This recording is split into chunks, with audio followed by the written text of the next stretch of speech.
Farrell Jones decided to pay the pastor a visit. You ready? Let's watch. You the pastor that denied that lady her baby shower and embarrassed her appearance. I'm coming in this church. What you want? I'm asking you a question. Not what you do you want. I'm asking you, are you the Right? pastor? What do you want? I'm asking you, are you the pastor are you the pastor that publicly shamed that young lady? What do you want? I'm asking you a question. What do you want? Are you the pastor What who do publicly you want? shamed What do you that want? lady? What do you want? You don't understand English? What do you want? Why did you? I want to know why you publicly shamed that lady. Don't touch me now. That's assault. You gotta go. All right. He didn't ask me to leave. Don't touch me. He just did, but don't touch me. Cause I touch back. We'll be protesting y'all, boycotting y'all, getting that girl to help that y'all want to get publicly shaming people. Now it's time for y'all to be publicly shamed. I grew up all my life in the church. It's a shame. This church used to be Calvary Community Church where they welcome people. They didn't publicly shame people and chastise them for sin. All y'all sinless. None of y'all sin in this whole church. Right, so let's talk about this. So somebody messaged me a couple of weeks ago concerning this, and I told him my opinion of it. Now, I'm very aware that the foot soldiers of Satan, they want to ask you questions and have you do things to try to pit yourself against God. And it works a lot with Christians because, first off, we die because our lack of knowledge. We also die because we don't want to offend anyone, and also because we just don't know the truth even about what we're preaching, and we're not willing to stand up for something in which might make God look bad in front of other people. Now, I watched the video of this pastor, and my initial thoughts were, yeah, he's not really doing anything that bad, because this would have happened in Israel, and she would have been condemned in a very similar way. However, we need to go to the Bible. Deuteronomy 17 says, "Do not slaughter to Yah your Elohim a bull or a sheep, which has any blemish, any evil matter, for that is an abomination to Yah your Elohim. When there is found in your midst, in any of the cities which Yah your Elohim is giving you, a man or woman who does what is evil in the eyes of Yah your Elohim in transgressing his covenant, and has gone and served other mighty ones, and bowed down to them, or to the sun, or to the moon, or to any of the hosts of heavens which I have not commanded, and it has been made known to you, and you have heard, and have searched diligently, then see, if true, the matter is confirmed, that such an abomination has been done in Israel, then you shall bring out to your gates that man or woman who has done this evil matter, and you shall stone to that man or woman with stones." So there's a couple things I want to say concerning this. Number one, we're still in the land of our captivity, and so it makes it very hard to do everything that we're supposed to do. Number two, I don't think the stoning is a literal stoning. I think it's more so a spiritual stoning. Just like Michael Jackson said, you're throwing stones to hide your hands. Was this person literally throwing stones? No. But they were throwing stones to hide their hands. Throwing stones as in throwing rebukes or comebacks or insults or whatever, that kind of thing. So I think in this case, it's mostly referring to rebukes and condemnation. I could be wrong. Pray about it. I've been praying about it myself. Now, this young woman has done wrong. All right. The problem is the world sees pregnancy, teenage pregnancy, and pregnancy outside of marriage as normal. But to God, that's not normal. This is a sin. You have committed fornication. And, depending on the person, possibly adultery. Because adultery is where a person gets with a married person, right? Or a married person sleeps with someone else. So, she is worthy of God's wrath. That's the truth of the matter. To you, it looks like a little thing because you don't have the mind of God. So you're already starting off in a bad position. Now, this activist person comes in, and I guess he grew up in the church, whatever the deal is, and so he's condemning the pastor. Now, my problem with these people, non-believers, condemning Christians and that kind of stuff, you do the same thing as what they do. Your sins are worse. And then you have the audacity to try to tell somebody else about their sins. Now, if you look at the picture here, you will see this man is holding up an Illuminati sign. He's either a warlock or he's a Freemason. So you cannot tell me that this man was not sent on purpose to condemn this pastor, which is why I got a message in my inbox from a warlock asking me what this whole situation is about. And I told him, I'm not going to retract on God because you don't like God, all right? So when this activist comes in, I think this pastor knew what was up because God will signify you that somebody's here trying to play you. So yeah, while he could have sat down and explained the situation to him, this man is on an assignment from the devil to do such a thing. Now continuing Deuteronomy 17, it says, "At the mouth of 2 or 3 witnesses shall he that is to die be put to death. He is not put to death by the mouth of one witness." All right. So you can't just have one person saying one thing. There has to be a couple of people, for the simple fact is, you don't know if somebody's lying, whatever. And it says, the hand of the witnesses shall be first against him to put him to death, and the hand of all the people last. So you shall purge the evil from your midst. So God is not saying here, let that person go if they've done wrong. No, you are to condemn them, you are to rebuke them, in order to purge the evil from your midst. I guarantee you that a lot of people would not do the things that they do if you give them some kind of punishment concerning them. Now, I find it weird because people are like, wow, this pastor is punishing this girl. And I'm like, she apologized and he told her, you're not having a baby shower. Wow. What huge punishment. He's so mean. The pastor stating, oh, well, she's not going to have a baby shower. I'm not even sure if baby showers are biblical, number one. That sounds like something that pagan nations do. Someone was concerned, oh, well, that's where you get stuff for the baby. You don't have to practice a baby shower. You can still receive things from people. So, you know, I don't know. That's something I don't know. I think that's something that the Father needs to judge, but I don't even think that's something that the Israelites would do in the first place. Continuing, it says, when any matter arises which is too hard for you to judge, between blood and blood, between plea and plea, or between stroke and stroke, matters of strife within your gates, then you shall rise up and go to a place which Yah your Elohim chooses, and shall come to the priests, the Levites, and to judge who is in those days, and shall inquire, and they shall declare to you the word of right ruling. So, with that said,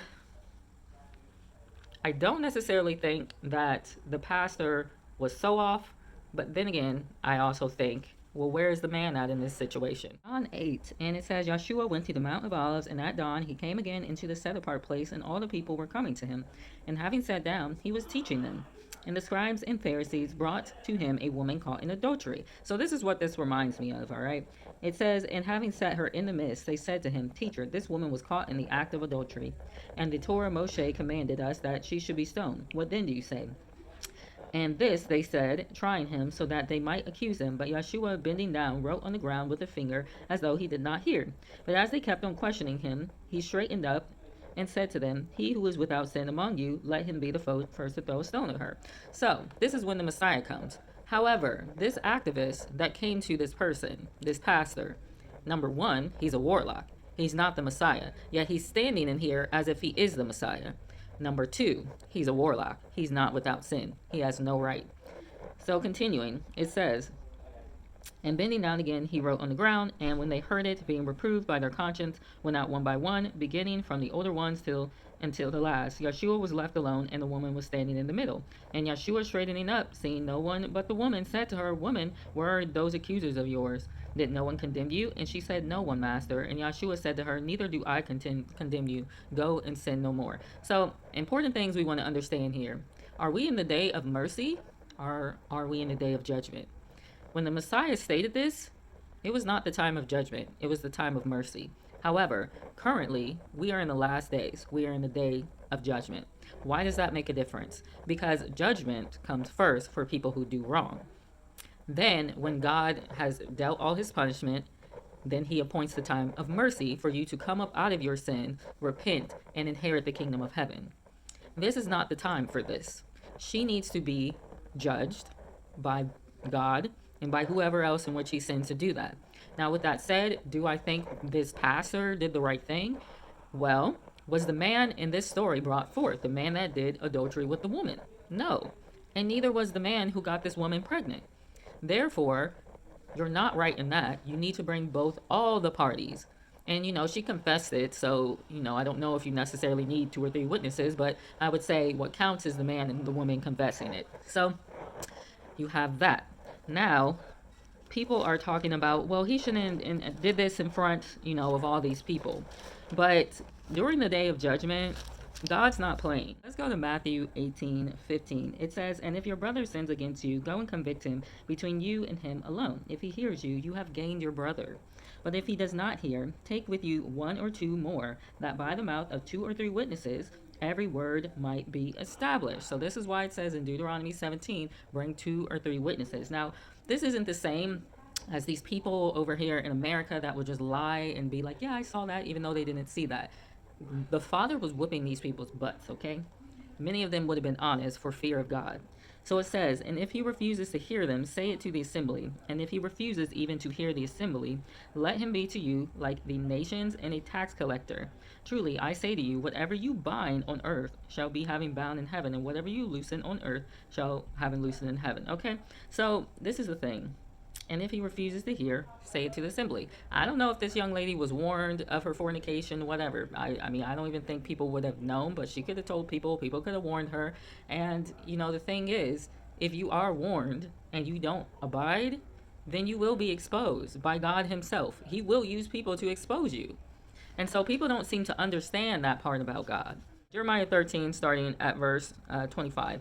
This is your lot, your measured portion for me, declares Yah, because you have forgotten me and trust in falsehood. I shall even draw your skirts over your face, and your shame will be seen. Your adulteries and your lyings, the wickedness of your whorings, okay? If you are someone who is sleeping with someone outside of marriage, God considers you whoring at that point. That is not a good thing. This, again, seems like something small to the nations, but this is huge to God. You are considered a harlot at that point. Someone who is a whole warlock coming in, trying to condemn a pastor for something, that person being a whore also themselves, you're just trying to protect whoring. That's all. Oh, I grew up in this church, but you're not in the church anymore. You're a warlock. And why aren't you in the church? This man, this warlock, he will be condemned by God. Don't believe people just because it sounds good. To understand is when Deuteronomy 17 was given to Israel, those people were not sinless. Yet God still told them, hey, on account of 2 or 3 witnesses, you are to stone this person. So no one has to be sinless in order for this to play out. When the Messiah came, considering it was the day of mercy and not the day of judgment, it was different because everybody was deep in sin. They were not seeking after the heart of God. But at this point, when these people were seeking after the heart of God, they were considered righteous by their faith, and therefore they were allowed to condemn a person on the account of 2 or 3 witnesses. Now, I don't know what's going on in this pastor's life, and I doubt anyone does either. But at the end of the day, you can't say that all the judges of Israel and all the people of Israel were completely sinless when they had to judge. It's not true. That is something that the enemy has made up. Yet, condemning all that he does, he is the worst of the worst offenders of God. I have seen your abominations on the hills, in the fields. Woe to you, O Jerusalem! How long before you would be made clean? So, the conclusion of the matter is, I do believe that this man should have brought forth the man, and they both should have been tried or whatever. And then, I don't know what happened before then. I don't know if she was warned. Whatever the deal is. But yeah, you are supposed to warn people privately first. If they don't listen and they continue, then they are brought out to the public. And then also concerning this activist, he's just as guilty. You're guilty for being a warlock. You're also guilty for being a hypocrite because you expose this pastor doing the same thing as what you were accusing him of doing. So I think we all can learn from this, honestly.